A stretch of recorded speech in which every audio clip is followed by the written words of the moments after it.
Okay, so thank you for inviting me to speak, and sorry for being late for some of you. Uh, so what I'm going to talk about is more on the geometric side, respect to the rest of the talks, and it will be basically an approximation result for Weismann structures on Weismann manifolds. And this is based on work with Daniel Angella, Marco Micheli, and previous work with Andrea Loi. So the idea is more or less this. So with the talk is divided into four parts, and I'll start with some motivation. So sort of recall some things that we probably all know about the setting for Kähler metrics, which at least for me is often a motivation. And then we'll have a look at the structure of quasi-regular Weismann manifolds to see whether there is an easy way to generalize this. And well, there is an easy way, but it just works for regular Weismann manifolds. Wherever, I mean, we have seen what this is yesterday. And then we will try to generalize this to all quasi-regular Weismann manifolds and see where the issues are, and I mean discuss a bit what the possible generalization and problems are there. Okay, so what happens in the Kähler case? So there is of course a celebrated theorem by Tian.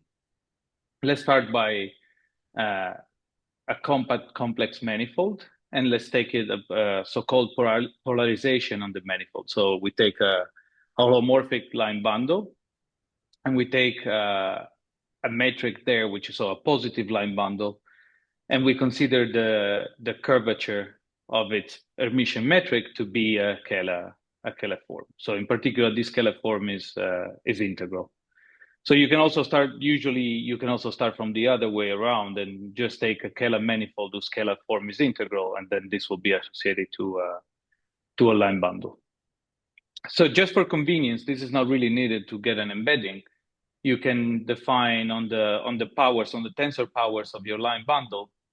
You can always define a metric on the space of sections. So a product on the space of sections, which is just given by integration on the manifold against the volume form of your Kähler manifold. And this gives the space of sections a scalar product. You can take an orthonormal basis for this scalar product. This is not needed really to get the embedding. I mean, you can take any basis. Then the celebrated Kodaira embedding theorem tells you that there is an embedding from your compact complex manifold into a complex projective space, which is holomorphic. And in particular, the pullback of the canonical bundle will be the power of your line bundle L. So this happens for any sufficiently large K. In particular, the complex projective space is the projectivization of the dual of this space of sections. Okay, so this is basically by definition. And so one way to look at this is, if I'm not interested in the Kähler manifold itself, but rather on the line bundle, I can say that this is an embedding of the tensor power of the dual of L, so the negative line bundle, into Cn minus the origin, so into some a Euclidean space minus the origin. Okay, so I said we want to approximate metrics, so this is just an embedding so far. But now the fact that we took an orthonormal basis comes in handy. And of course, in general, this embedding is not isometric. So what we get in general is that the pullback can be expressed in terms of this metric, though. So just consider that not even if you take a smaller complex projective space into a projective space, this will be isometric. You need a specific coefficients on the basis that you're picking. Okay, so let's say you take the Hermitian metric on O1, whose curvature is exactly the Fubini-Studi metric. Okay, so you take this metric and then you consider the pullback of this metric. Well, you can define a function which is called the Vaisman kernel. So this happens to be very useful in many fields of Kähler geometry. But for us, it will just pass by like this. And so we can define these as just the sum of the norms, basically the norm squared of our bases of sections. And this plays an important role because if we pull back the Hermitian metric, which defines the Fubini study metric as its curvature, what we get is, of course, a metric on the kth power of L, and it's not the metric we started from. So it's not the metric induced by whatever H we started from, but it differs by a factor, and this factor is exactly the Bergman kernel of LK. And this means that if you translate it, so you take the curvature, you take pi the bar log of this, this splits as k times the original Kähler form you started from, plus I del bar logarithm of the Bergman kernel. And now the classical result from the 90s of Tian tells us that there is a complete asymptotic expansion of the Bergman kernel, which means that you can write down how it behaves with respect to taking larger and larger powers of the line bundle. So what happens is, so this here is exactly the ratio between the pullback of the Fubini study Hermitian metric and the induced metric is exactly the Bergman kernel. And this behaves as 1 plus some function of some functions times negative powers of k. So in particular, what happens is that when k tends to infinity,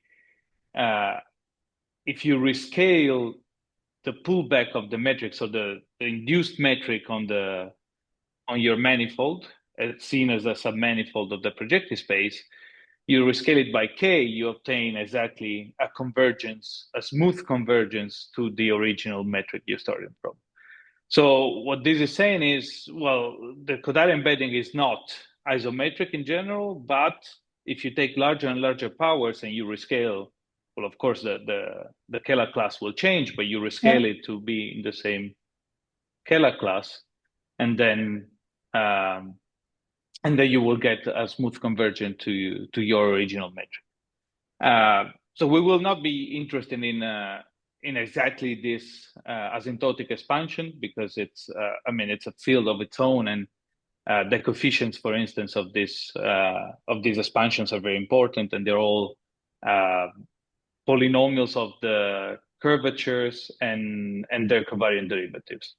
So they're very well studied, and for instance, the first non-trivial coefficient will give you a condition for constant scalar curvature. Okay, so what we're interested into, though, is a generalization of such results in the Vaisman case. So the idea is exactly to work on the fact that we mentioned before, that this can be seen exactly as an embedding of the line bundle rather than the manifold itself. Okay, so in order to do this, we have to dive a bit into the structure of these manifolds and try to understand where we can apply this result. Okay, so this will be a bit of a repetition from yesterday. I'll try to be fast and not dwell too much on these details. So we defined what the locally conformally Kähler manifold is. So it's just a complex manifold with an Hermitian metric, and you take the fundamental form associated to the metric, and this will fail to be closed by a one form theta, which is closed and is the Lie form of the manifold. So this means that, as Francesco was saying, well, locally, this is conformal to a Kähler manifold, but this means that there is a covering where theta becomes exact. So this means that the manifold M tilde here is a globally conformally Kähler manifold. So what this means is we have a deck transformation group that acts on the on n tilde, and it acts by homotopes, and is given by as a quotient of the fundamental group, of course, by the kernel of a certain homomorphism into the additive groups of reals.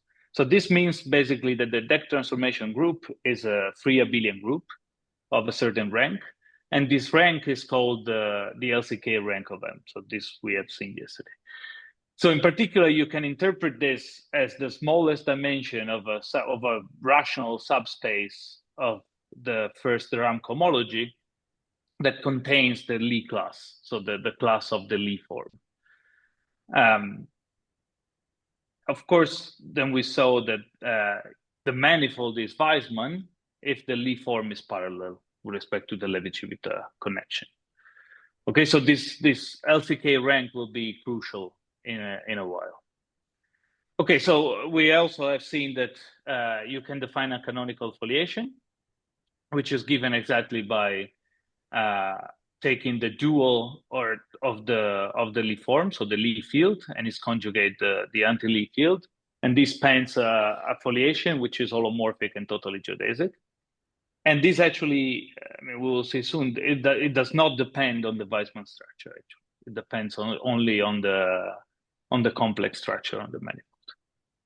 Okay, then we have seen that M is called quasi-regular if the leaves, there is an if missing, if the leaves of the canonical foliation are compact, and is regular if the leaves are the orbits of a torus which acts freely on M.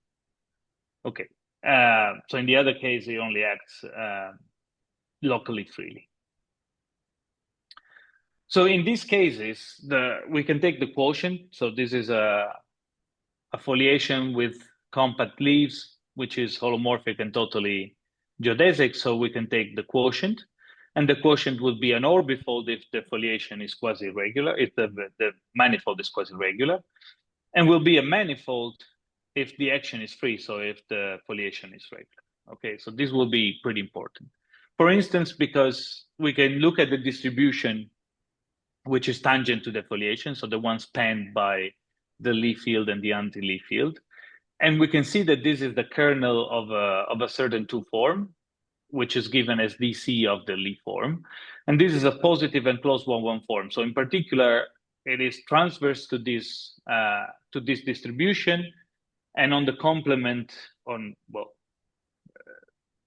some complement, it is let's say on the transverse, it is positive and closed. So it is a Kähler form on the transverse.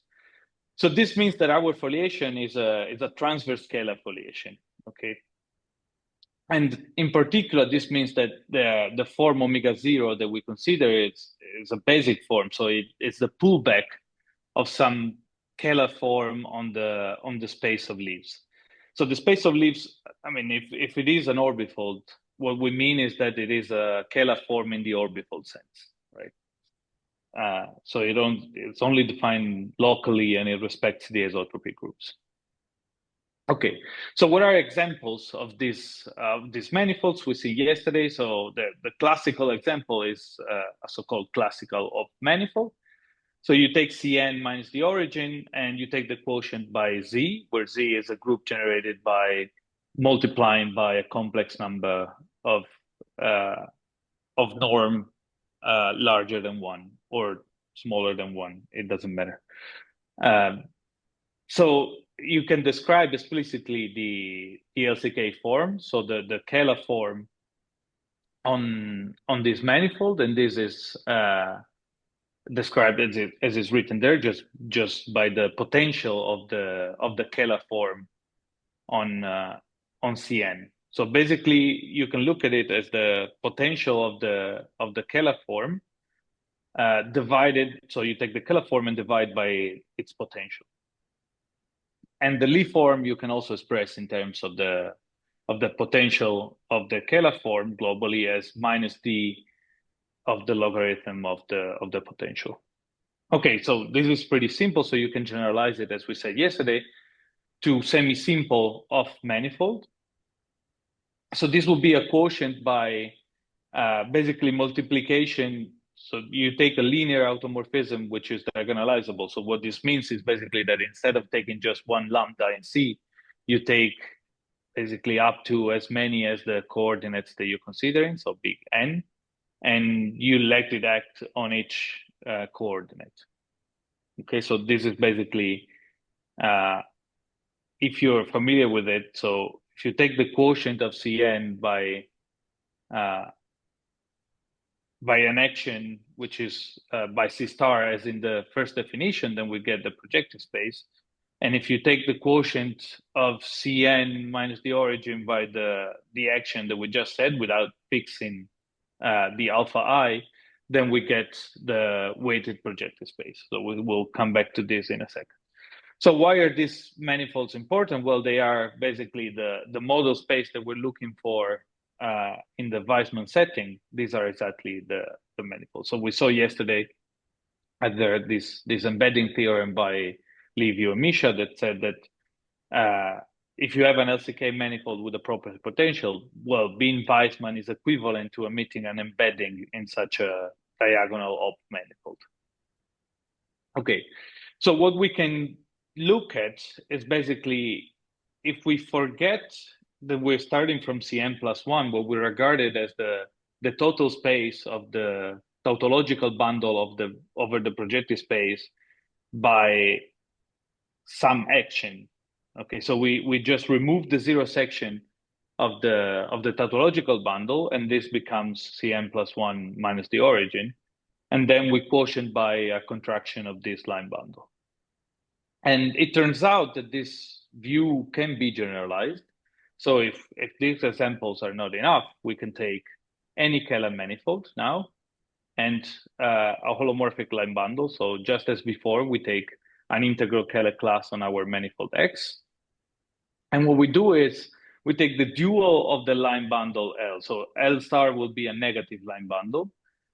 And it can be seen that this is the Kähler cone over a Sasakian manifold. So the Sasakian manifold will be given by, with respect to the Hermitian metric H, is just a level set of vectors which have norm equal to 1 with respect to H. And the coordinate on the cone, so I said this is a Kähler cone, so it's a Sasakian manifold times positive reals.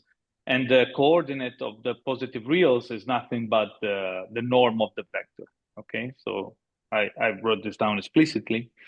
And I wrote this down explicitly because once we have this, we can actually define a Vaisman structure on our manifold. How do we do this?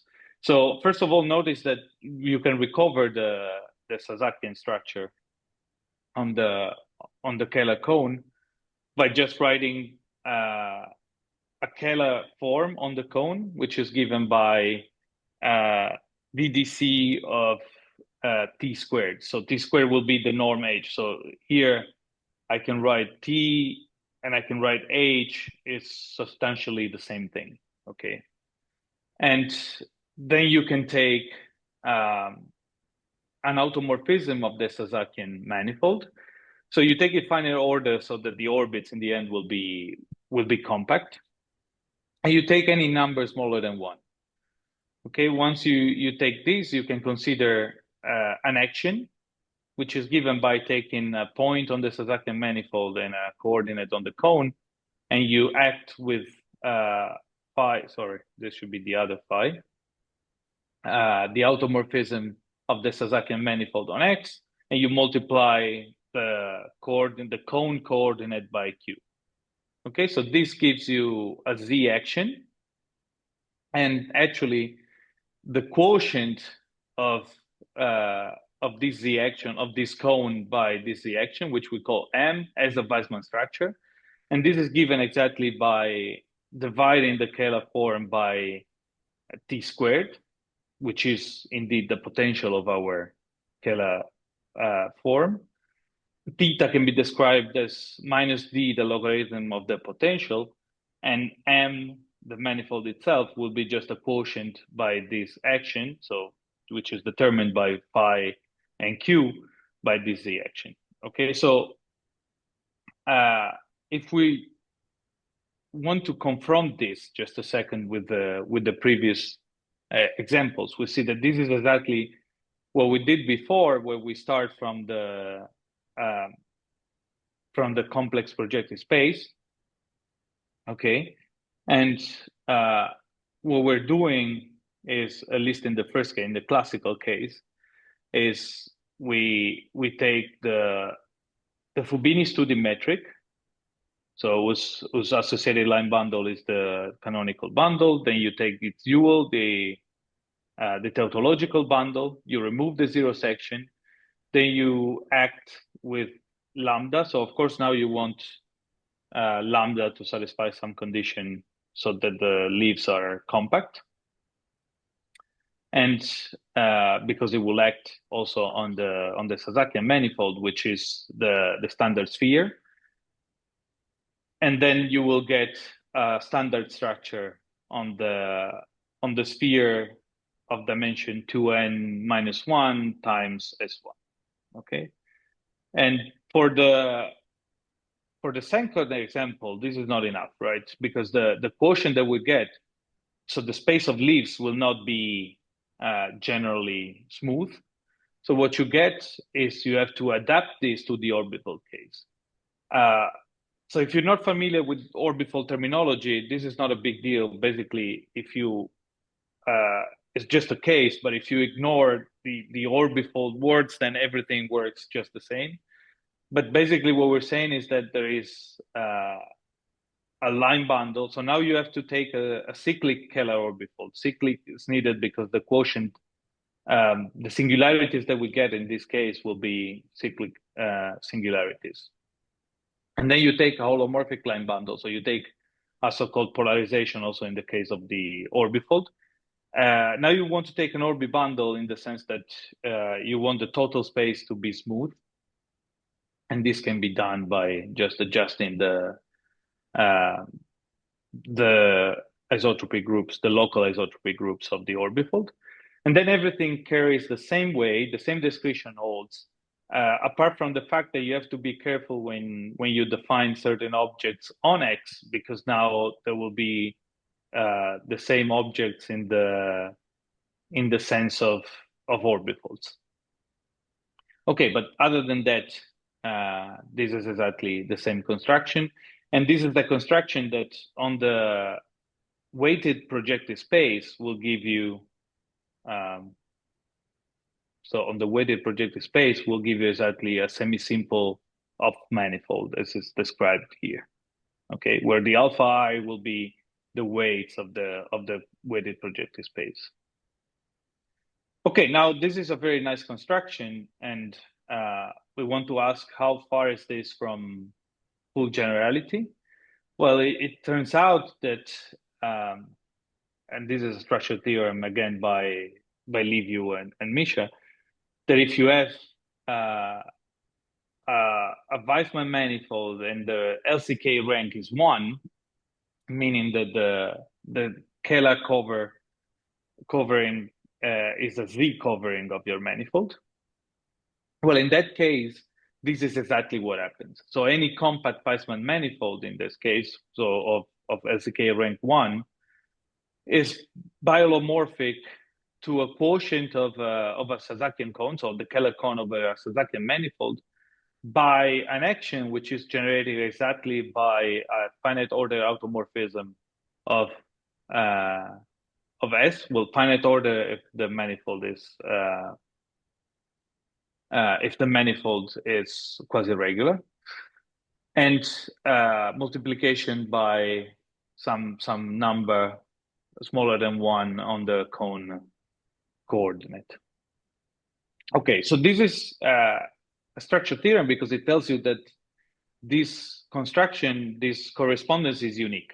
Okay, and here I've written that the triple S phi Q is unique, but really what you want is in the case that we had before, where we identify the cone over a Sasakian manifold with a line bundle or an orbit line bundle, S is exactly, I will just show you. So S is exactly the set of vectors which are norm equal to 1. So what you get is that it's the same giving you S or giving you the metric H, the Hermitian metric H, or the coordinate T. So these three all define the same object, which is the Sasakian manifold. So instead of S in this theorem, you can put H if the structure is quasi-regular, or you can put T is the same thing. Okay, so before we go on and try to apply what we have seen before, maybe we want to define some deformation. This is all a bit, this is very nice, but it restricts to LCK rank 1. So we want to get rid of this, first of all. So we have to define a type of deformation. The first one is the so-called sigma A homotopy. So this means basically, so if you want to look at this, if you're more familiar with Kähler manifolds, for instance, and you want to think of this as built from a Kähler manifold, then you just think of homotopy of the Kähler structure, and you build everything in the same way. What you end up is exactly this structure. So what you do is just multiply theta by a number, by a positive number, and what you get is that this corresponds to the change of coordinate, which sends t to a power of t. Okay, and this will be an homotopy of the of your structure. But since the new Lie form is a multiple of the original Lie form, this is not changing the LCK rank, right? So if I have a subspace of H1 that contains the Lie class, then this still contains the new Lie class. So the LCK rank cannot change. And by a small modification, so we can add then to this multiple of the Lie form, we can add some harmonic form, which is orthogonal both to theta and its conjugate, this J inverse theta J. And doing this, we can perform an approximation, which Livio talked about yesterday, and this will be very useful for us. So you can prove that any Vaisman structure is approximated by a Vaisman structure of LCK rank 1. Okay, so and this approximation is smooth. So if we are interested into approximating metrics, and this will be the case for the rest of the talk, we just don't care about the LCK rank, basically, right? We can find an approximation by a smooth approximation by LCK rank 1 Vaisman structures, and we apply the approximation to each of these steps, and then we take, well, a diagonal argument, and we end up with the approximation that we want. Okay, so we can basically restrict to LCK rank 1. But another deformation that will be very useful is a transverse Kähler deformation of our metric. So namely, you take a basic function, so a function which is sort of transverse, which is preserved by the flow of the Lie and anti-Lie vector field, and which is a deformation of the transverse Kähler form.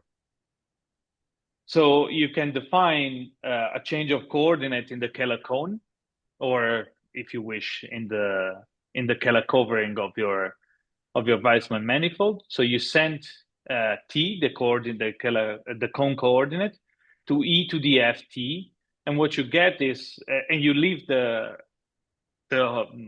complex structure of your cone unchanged. So this is important to keep the same complex structure on the manifold. Okay, so you get a new Kähler form on the cone, and you get a new transformation of the Lie form, but this still induces a Vaisman structure on your quotients, because the group still acts by holomorphism on your manifold. What happens is that, as you can read from the new Lie form, differs from the original one by an exact form. So it still defines the same class. So this is also a transformation that does not change the LCK rank. Okay, so these two transformations will be crucial to provide approximations that do not change the LCK rank. Okay, so now we understand the form of these manifolds. We understand the structure of regular and quasi-regular Weismann manifolds. So we want to start from regular Weismann manifold and try to see if whatever we know already for the Kähler case applies to this case directly, and we get a free result, basically. And this is exactly the case. So that's why I call this the easier case. Okay, let's build up to this so that we have it. This is important because it basically with the due analogies will be the same proof in the quasi-regular case. Okay, so we start with a Weismann manifold, and as we just said, we can assume that the LCK rank is 1. And now, since we are taking the Weismann manifold to be regular, these fibers over a Kähler manifold, and the transverse Kähler form on the Weismann manifold is exactly the pullback of this integral Kähler manifold on the integral Kähler form on X. Okay, so now what we know is that M is obtained as the quotient of a Kähler cone over a Sasakian manifold, which we can identify by the non-zero vectors of a negative line bundle over X. Okay, so since we have a negative line bundle, we can take its dual, which is a positive line bundle. And we can apply Kodaira's theorem, we get an embedding, which is basically the commuting diagram on the right in this, so the square on the right in this diagram. And we get an embedding of, which I called psi k of X into a projective space. Okay, for large K, at least we get this. And this is not just an embedding, but the pullback of the tautological bundle is exactly the negative power L to the minus K of L. And we can compose this. So since we want to relate this to the actual manifold we started from, so we want to relate this to M, which is a quotient of L star minus 0. We want to relate this to L star minus 0. So L star here is the same as L to the minus 1, okay, in this notation. So we can take powers of vectors in L star, and what we get is a map, which is a k-fold covering of L to the minus K, right? So we have a map, which is, it's just the identity on the base X, but it will be a k-fold covering on the total space. Okay, so remember in this diagram, now we can think of the Z action. And if we manage to know that these maps are equivariant for the Z actions, then this will descend to the Weismann manifold. Okay, so what do we have here? We have that we can write the generator of the action, and we see that this commutes with the sister action because it commutes with the flow of the Reeb vector field of the Sasakian manifold, which gives you sort of the S1 action, the regular S1 action on the Sasakian manifold, and also with the cone direction on which is the Lie field basically on the cone. So what it gives you is an automorphism of the line bundle L star. Okay, so this means that we can extend this to a contraction of the tautological bundle. Okay, now we take the composition of the map psi tilde, so the map between the line bundles, at least without the zero section. And their composition is an immersion. Now it's not an embedding anymore because I'm composing with a K21 map, but it's still an immersion, which satisfies the commutativity with the action on both L star and O minus 1 over the complex projective space. Okay, so what this means is that we can quotient by this action, and we get a map phi k, which is the middle level in this sandwich here. We get a map to the quotient of the tautological line bundle by this Z action that we just described. Okay, so this action is basically by definition a semi-simple Hopf manifold, but it's regular because the quotient is a manifold, it's a smooth manifold. Okay, so what we get is that we have now an embedding. So this is all classical, of course. It's the same way that the usual embedding of regular Weismann manifolds into Hopf manifold is obtained. And what we get is we want to describe now the metric. How is the induced metric in this case? So in this case, we still have the Bergman kernel as in the usual sense, defined by sections of, well, by an orthonormal basis of sections of LK. And we still have the fact that since this is exactly the embedding on the Kodaira embedding, it satisfies the same formula as before. So the pullback of the Fubini Studi Hermitian metric. So this will be this HFS to the -1 is the dual of the Hermitian metric whose curvature is the Fubini Studi. And it pulls back exactly to a multiple of the induced metric on L to the -k, which the multiple is exactly the Bellman kernel.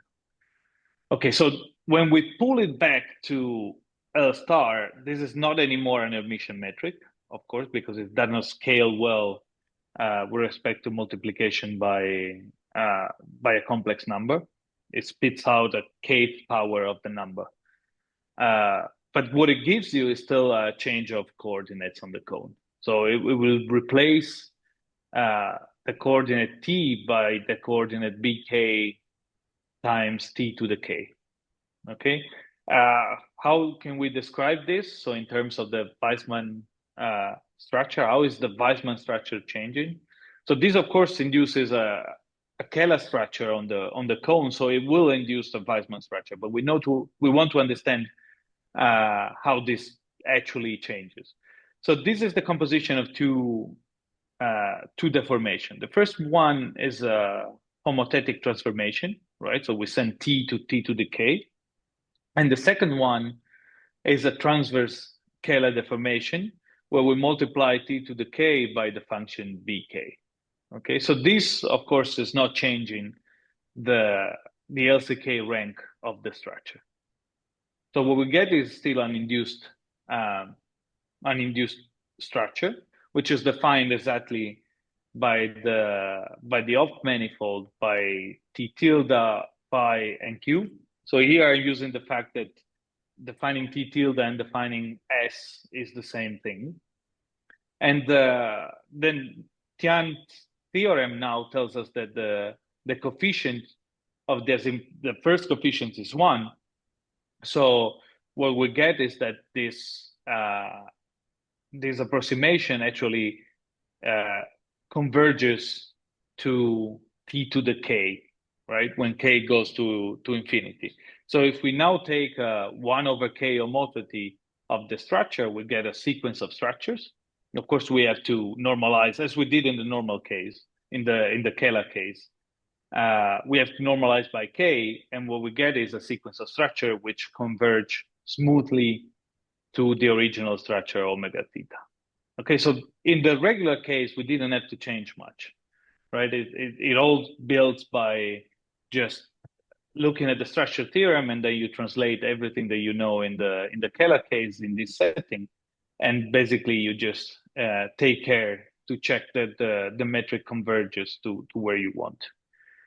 Okay, so now what's the issue with the quasi-regular Weismann manifolds? So in this case, we know the structure theorem tells us that the quotient is an orbifold.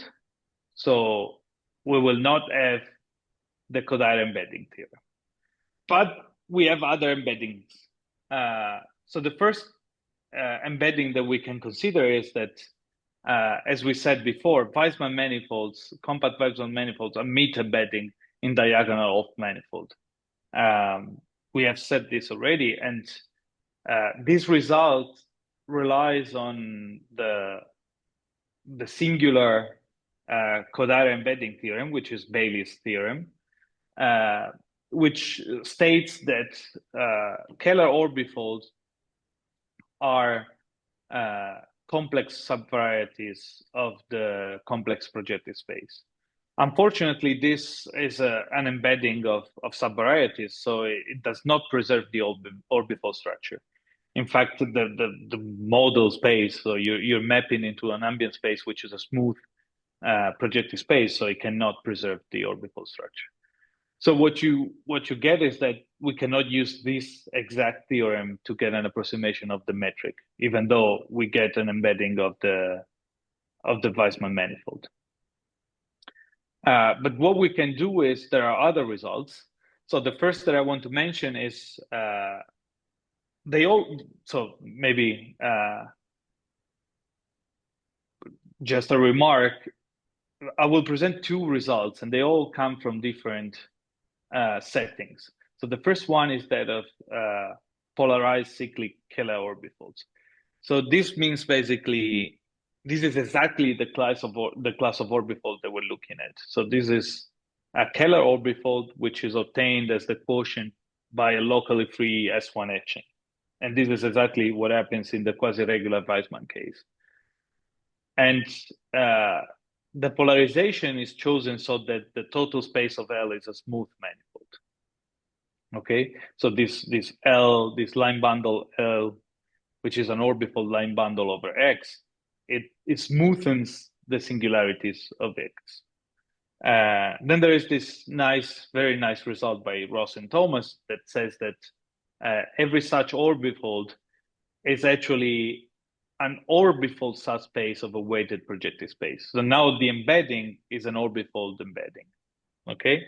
And it tells you also that for any large K, you can find such an embedding, and it satisfies the same property as the Kodaira embedding. So this is not actually true. So it satisfies a similar property. So the pullback now of the tautological bundle is not a power of the negative bundle, but it's the line bundle L itself. And this is because of how it is constructed. So now this will be the projectivization of the dual of a direct sum of space of sections.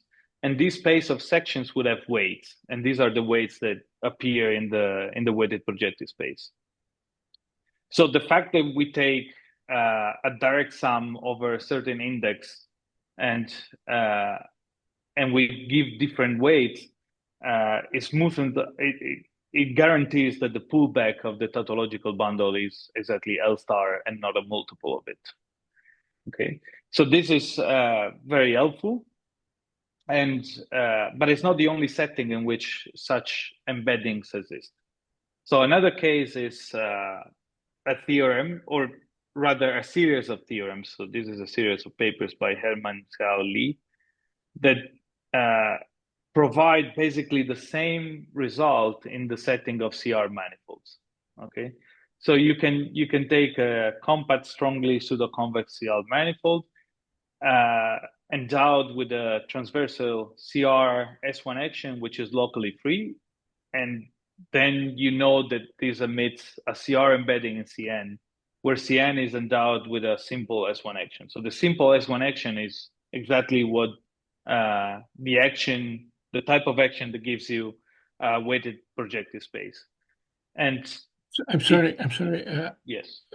Giovanni, I think there is also a bit more general theorem by Xiaonan Ma and Marinescu. Yes. Yes, there are another series of theorems on orbifold, you mean? No, on embedding strongly pseudo-convex CR manifolds in. Also, yes. Yeah, so thanks. Yeah. So I did want to keep this as strict as possible, but yes, there is also another series of results by Marinescu and Ma that give you in much more generality this type of embedding and approximations as well. I wanted to keep this because it's exactly the case that we're interested in, and because it has a nice application that we will maybe see later. So what we get is that this CR manifold is, of course, the Sasaki manifold, so the level 1 set in our line bundle. And the transversal S1 action is exactly the action of the rep vector field of the Sasakian manifold. Okay, so this is exactly the setting in which we are. Okay, so we have to decide which one to pick. So I will state the theorem, and then maybe we go quickly through its proof, because it's very, very similar to the regular case. So this was joint work with Daniele Angella and Marco Micheli. It's actually the master thesis of Marco Micheli. And so we take any compact quasi-regular Weismann manifold. We will see later that we can, as we have said, we can take it to be of LCK rank 1. And then you fix any M, and the statement is that you can approximate in the CM norm your structure by structures induced by embeddings into semi-simple quasi-regular Hopf manifolds. Okay, so this is basically the same theorem, but instead of the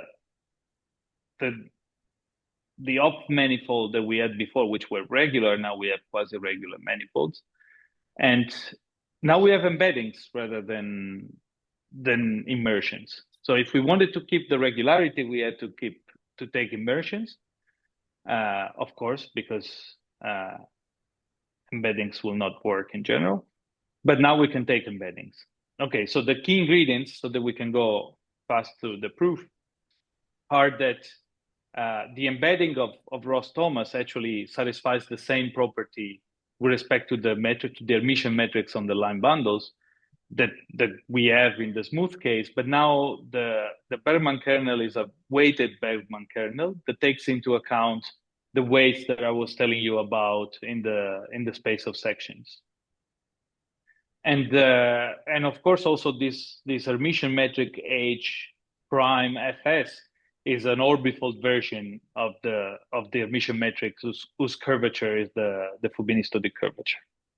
Okay, and the second ingredient is you need an expansion for this, and you need a convergence for the expansion. So I have to say that the expansion was already in the paper by Ross and Thomas. And the only work that I did with Andrea was just extending this to CM norm instead of just this was in C0 norm in C2 norm in the original paper, because Ross and Thomas were only interested in the Kähler forms, so they only needed continuous convergence there. So C2 was enough for them. Okay. So now we have this. We have basically the analogous statement as in the smooth case. So the proof basically goes as before. So you take your manifold. Now your rank 1 LCK rank 1 Weismann manifold will have an elliptic vibration over an orbifold rather than a manifold, and the Kähler covering of your Weismann manifold is now the total space of a negative Orbi bundle over the orbifold. Okay, so everything basically translates the same way. So you take a large K, you take a large power. So for large powers of K, you can define this map, or what you do is you will take sections of large powers of L. But then these powers, so you will take a range in which you take these powers, and you give weights to each power in this range. And you define, then you projectivize the space of sections, and you get a weighted complex projective space. You get the embedding by Ross-Thomas, and by the same argument as before, the action that you get, the Z action that you get, commutes with the embedding. So what you get is that this defines a contraction on the tautological bundle, and you will get that this embedding descends onto an embedding of your Weisman manifold into an Hopf manifold. So this Hopf manifold is Weisman by construction because it's the quotient by this semi-simple action. And it's quasi-regular because the quotient is an orbifold. Okay, so the leaf space of this Weisman structure is an orbifold, so the structure is quasi-regular. And now you turn into the metric part of the discussion, and what you have is this sequence. So you fix an m, which is the rate of the regularity of the convergence that you want, and you get a series of embedding for k that varies, that grows, and now you know that the Weisman structure is determined by the Fubini-Studi metric and induces a structure on your manifold by pullback, basically. And the pullback, now we have seen it converges to the original Hermitian metric. And the coefficients by which it converges is this Bergman kernel. So also in this case, what we get is now an embedding. And so this is an actual submanifold of your diagonal Hopf manifold. But what you get in the end is that you only need a transverse Kähler transformation and not a homotopy. Okay. Perfect. So so this is the end of the proof. But before I stop, and I should stop, I'll give you some final comments on this. So first of all, it is actually we cannot make this any better in terms of changing the model. We cannot take classical Hopf manifolds because there is this counterexamples, in particular by Daniele and Michela, that there are surfaces, regular Hopf surfaces. So basically, you take the eigenvalues to have the same, to be different but have the same norm, and then the quasi-regular Hopf surface that you get cannot be approximated by metrics which are induced by classical Hopf manifolds. Okay, so no matter which embeddings you take. On the other hand, if you want to change instead of the target, you want to change the object of your theorem, so the manifolds that you start from, and you want to consider irregular structure, as we said before, you cannot do this because you cannot take because the foliation depends on the complex manifold. So you will have to deform the complex structure. And if you're willing to do this, you can do it, of course. You change the complex structure. You will have only to change part of the complex structure. So what you get is basically a CR embedding result into CN, basically. So the theorem of the same paper of Daniele and Michela actually shows more. It focuses on a condition for which the embedding that you get is an isometric immersion. So where you can get metrics which are actually induced by classical Hopf manifold, and the conditions are on the basically on the Kähler covering of your manifold. The condition is it's related to the discussion that we had at the beginning, the motivational discussion on Kähler manifolds. When you want to show that a certain Kähler metric does not emit an embedding, an isometric embedding somewhere, or immersion in some other space, what you do is very often you use the diastasis function, so which is a special potential for the Kähler metric. And what they do is exactly give some condition on immersions of the Kähler covering of the LCK manifold, and conditions on the fact that the proper potential of the LCK manifold needs to be related to a certain diastasis function. Okay, so this is not the only theorem on isometric embeddings. There is another very nice one, which is if you don't care about the metric in the target space, so you're willing to sacrifice the metric on the target space just to make the embedding isometric, you can still do that. And this is a result by Livio and Misha that says that basically, if you're given a holomorphic embedding of a quasi-regular Weisman manifold into a quasi-regular Hopf manifold, then you can modify the metric in the quasi-regular Hopf manifold by just changing the Kähler potential on Cn, so that the embedding becomes isometric, and becomes isometric also at the level of the Kähler covering.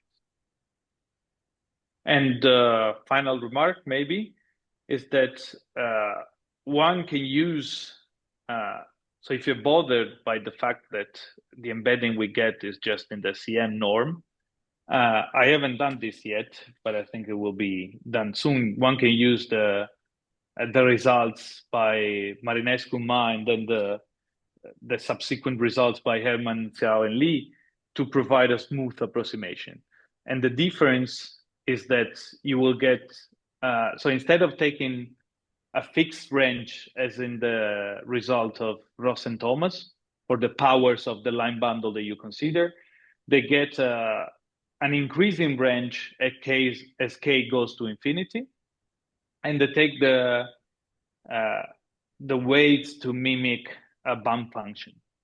Okay, and once you get this, you get that the convergence is actually smooth, and you don't need to change the embedding depending on the type of convergence that you want. Okay, so this is, I guess, all I wanted to say. Thanks.